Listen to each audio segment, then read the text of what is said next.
Selamat malam kepada Bapak Dermawan. Selamat malam, Joseph. Apa kabarnya? Baik Pak, sehat Pak. Pada kali ini saya ingin mewawancari Bapak mengenai manajemen sumber daya manusia di era digital. Nah, Mhm. baik Pak, di era digital saat ini manajemen sumber daya alam atau SDM menjadi semakin kompleks dan dinamis. Untuk memahami lebih dalam mengenai tantangan bagaimana mengolah SDM secara efektif. Nah, kami mewawancarai Pak Demawansyah, Ya, pakar manajemen SDM dari Universitas Santa Drama. Baik Pak, izin bertanya, bisa Bapak jelaskan apa yang dimaksud dengan manajemen sumber daya manusia? oh ya. Sumber daya manusia atau SDM itu adalah istilah yang digunakan untuk menggambarkan individu-individu yang bekerja di suatu organisasi atau perusahaan. SDM ini mencakup beberapa aspek, diantaranya seperti keterampilan, bakat, kemampuan, pengalaman, dan potensi yang dimiliki oleh para pekerja. Manajemen sumber daya manusia juga melibatkan berbagai kegiatan seperti rekrutmen, pelatihan, pengembangan, penilaian kinerja, dan kesejahteraan karyawan untuk memastikan organisasi memiliki tenaga kerja yang produktif dan termotivasi. Seperti itu. Baik Pak. Selanjutnya, bagaimana sih kondisi manajemen SDM di Indonesia saat ini menurut Bapak? Iya, menurut saya kondisi manajemen sumber daya manusia di Indonesia saat ini menghadapi beberapa tantangan dan peluang. Beberapa aspek pentingnya seperti peningkatan kualitas pendidikan dan keterampilan. Ada upaya untuk meningkatkan kualitas pendidikan dan keterampilan melalui program pelatihan dan sertifikasi. Namun masih ada kesenjangan antara kebutuhan industri dan keterampilan yang dimiliki tenaga kerja. Selain itu juga digitalisasi dan teknologi. Adopsi teknologi dalam manajemen SDM semakin meningkat. Banyak perusahaan yang mulai menggunakan sistem manajemen SDM berbasis teknologi untuk mengelola rekrutmen, pelatihan, dan penilaian kinerja. Lalu ada fleksibilitas kerja. Eh, Pandemi COVID-19 telah mendorong banyak perusahaan untuk mengadopsi kebijakan kerja yang lebih fleksibel, seperti kerja dari rumah. Ini mempengaruhi cara manajemen SDM mengelola produktivitas dan kesejahteraan karyawan. Lalu ada peningkatan kesejahteraan karyawan.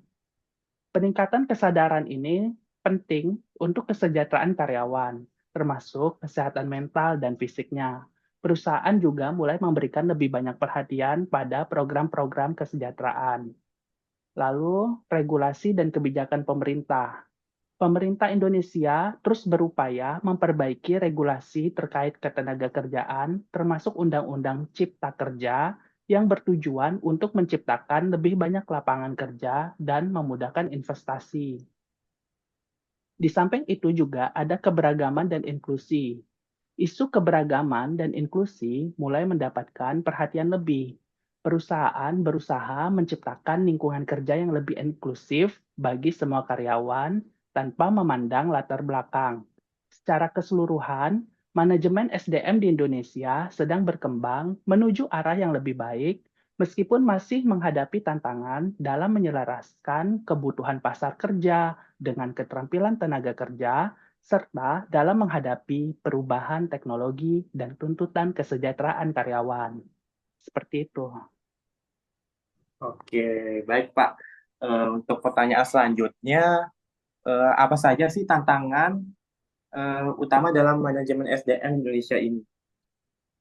Hmm, Tantangan manajemen sumber daya manusia di Indonesia memerlukan pendekatan strategis dan holistik.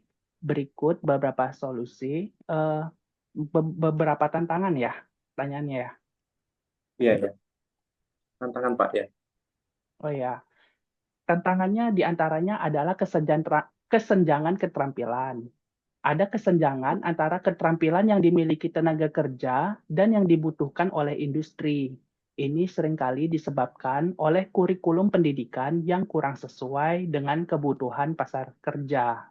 Dua, adopsi teknologi. Meski banyak perusahaan mulai mengadopsi teknologi, masih ada resistensi dan keterbatasan dalam implementasi teknologi manajemen sumber daya manusia, terutama di perusahaan kecil dan menengah. Tiga, regulasi ketenagakerjaan. Peraturan ketenagakerjaan yang kompleks dan sering berubah dapat menjadi tantangan bagi manajemen SDM dalam memastikan kepatuhan dan implementasi kebijakan yang efektif. Empat, kesejahteraan karyawan. Menjaga kesejahteraan karyawan termasuk kesehatan mental dan fisik adalah tantangan besar, terutama di tengah tekanan kerja yang tinggi dan perubahan lingkungan kerja. Lima, produktivitas dan efisiensi.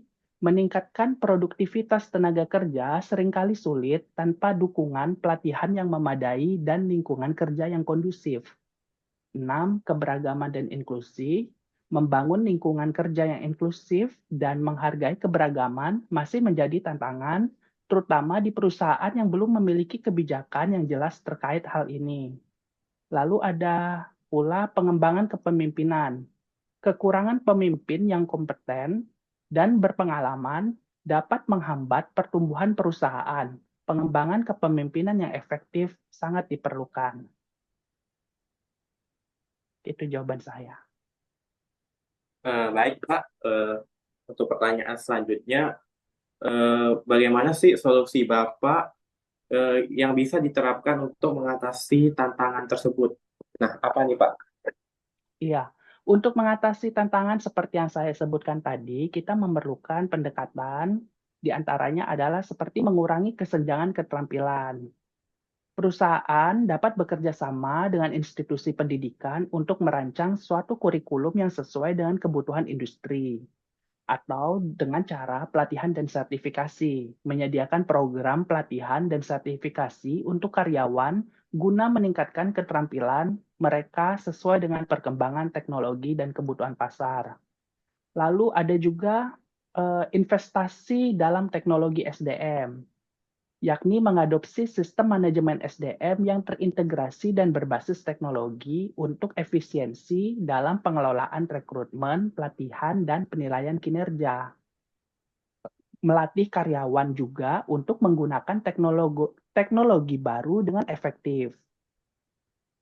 Kemudian regulasi ketenagakerjaan dengan cara konsultasi dan pemahaman regulasi, yakni membangun tim yang memahami regulasi ketenagakerjaan dan memastikan perusahaan selalu mematuhi perubahan peraturan yang berlaku.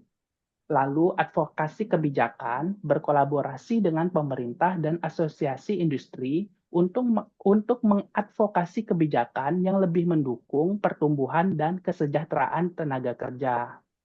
Kemudian dengan adanya program kesejahteraan, yakni menerapkan program kesejahteraan yang komprehensif, termasuk kesehatan fisik dan mental serta finansial. Lingkungan kerja juga harus mendukung, di mana menciptakan lingkungan kerja yang positif dan mendukung keseimbangan antara pekerjaan dan kehidupan pribadi.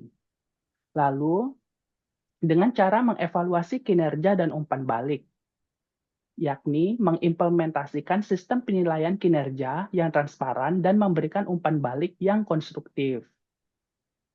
Dan yang terakhir adalah motivasi dan insentif. Ini sangat penting karena memberikan insentif yang tepat untuk memotivasi karyawan mencapai kinerja yang lebih baik.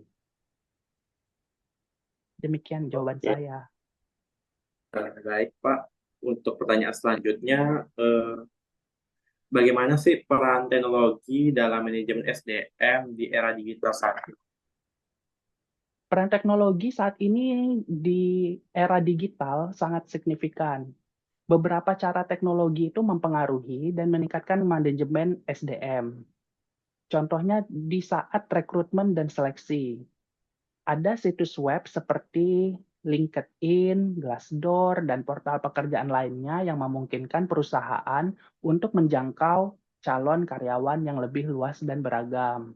Ada juga ATS, sistem pelacakan pelamar yang membantu mengotomatisasi proses penyaringan, pelacakan, dan pengelolaan kandidat sehingga meningkatkan efisiensi dan akurasi dalam proses rekrutmen. Kemudian teknologi juga bisa dimanfaatkan dalam hal sistem pembelajaran online. Platform e-learning dan learning management system seperti LMS memungkinkan perusahaan untuk memberikan pelatihan secara online yang dapat diakses kapan saja dan dari mana saja. Teknologi seperti virtual reality dan AR juga dapat digunakan untuk pelatihan yang lebih interaktif dan praktis, terutama dalam situasi yang membutuhkan simulasi dunia nyata. Lalu untuk manajemen kinerja dan pengembangan karir, teknologi juga memungkinkan adanya penilaian kinerja yang berkelanjutan dan berbasis data, memudahkan umpan balik real time dan perencanaan pengembangan karir, dan juga mengidentifikasi tren kinerja, kebutuhan pelatihan, dan potensi pengembangan karyawan. Ada banyak sekali sebenarnya manfaatnya yang mungkin tidak bisa saya uraikan satu persatu di sini. Oke, baik Pak. Nah, untuk pertanyaan terakhir nih, apa sih harapan Bapak untuk masa depan manajemen SDM di Indonesia ini? Kita tahu saat ini manajemen SDM sangat rendah. Gimana tuh Pak? Wah, ini adalah Harapan. suatu pertanyaan yang sulit ya, namun akan saya coba jawab. Harapan saya untuk manajemen sumber daya manusia di Indonesia itu melibatkan berbagai aspek yang dapat meningkatkan kualitas tenaga kerja, efisiensi operasional, dan kesejahteraan karyawannya. Misalnya Oke. saja kualitas pendidikan dan keterampilan, ya. Diharapkan adanya sinergi antara dunia pendidikan dan industri untuk menciptakan kurikulum yang relevan dengan kebutuhan pasar kerja, sehingga lulusan itu siap kerja dengan keterampilan yang sesuai. Lalu penggunaan teknologi juga dalam manajemen SDM diharapkan semakin meningkat, termasuk sistem manajemen kinerja, e-learning, dan alat kolaborasi untuk meningkatkan efisiensi dan produktivitas. Saya juga berharap adanya regulasi ketenagakerjaan yang lebih fleksibel dan mendukung yang dapat memfasilitasi pertumbuhan ekonomi dan menciptakan lapangan kerja yang berkualitas. Di samping itu juga, perusahaan diharapkan lebih fokus pada kesejahteraan karyawannya, termasuk kesehatan mental dan fisik, dan menyediakan program kesejahteraan yang komprehensif. Diharapkan pula semakin banyak perusahaan yang menerapkan kebijakan keberagaman inklusi, menciptakan lingkungan kerja yang menghargai perbedaan, dan mempromosikan kesetaraan. Ya. Oke, baik. Terima kasih ya atas wawancaranya Pak Demawansyah pada malam hari Terima ini. kasih kembali. Eh, Oke, kita akhir saja. Selamat malam ya Pak ya. Selamat malam. Terima kasih, Yosef.